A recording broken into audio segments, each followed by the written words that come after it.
সকালে উঠেই দেখি আমাদের খাঁচার মধ্যে কবুতরটা নেই। তো ভাই ভয় পেয়ে খোঁজা শুরু করলাম। তারপর দেখলাম ওরা আমার বাসার উপরে বসে আছে। ভাইরে ভাই অনেক ভয় পেয়ে গেছিলাম। আমি ভাবছি আবার কুকুর বা বিড়াল ধরে নিয়ে চলে গেছে। তোমাদের দোয়া ও ভালোবাসায় আমাদের ময়ূরী সুন্দরী এখন আগের তুলনায় অনেক সুস্থ হয়ে গেছে। আর হ্যাঁ, এই দুইটারে তোমাদের কাছে কেমন লাগে কমেন্ট বক্সে জানাই। তো ওদের রেখে চলে গেলাম আমাদের খরগোশের জন্য ঘাস আনতে। রাস্তায় দেখি ফুলটুসির সাথে দেখা, ওই ওর বাচ্চা কাচ্চা নিয়ে ব্যস্ত। ভাইরে ভাই ওই আমার পাস্ট গার্লফ্রেন্ডের থেকেও ভয়ঙ্কর, তাই ওর থেকে দূরে থাকাই ভালো। তো ওকে রেখে আমরা চলে আসলাম খরগোশের জন্য ঘাস আনা। 2-3 মিনিট ঘাসের সাথে যুদ্ধ করার পর অবশেষে ঘাস ছিঁড়ে নিয়ে আসলাম।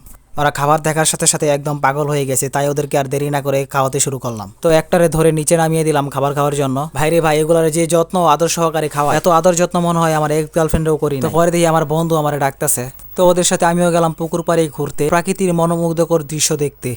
তো ওরা সবাই নেমে গোসল করতেছিল। আমারও অনেক ইচ্ছে ছিল ওদের সাথে গোসল করব, কিন্তু আমি সাঁতার পারি না, কারণ আমি চাই না আমার ফিউচার বউ অকালে বিধবা হয়ে যাক। তোমাদের কাছে এই প্রাকৃতিক দৃশ্যটা কেমন লাগছে? আর তোমরা কি সাঁতার পারো নাকি আমার মতো পারো না? যারা যারা সাঁতার পারো আর পারো না আমাকে জানাও কমেন্ট বক্সে।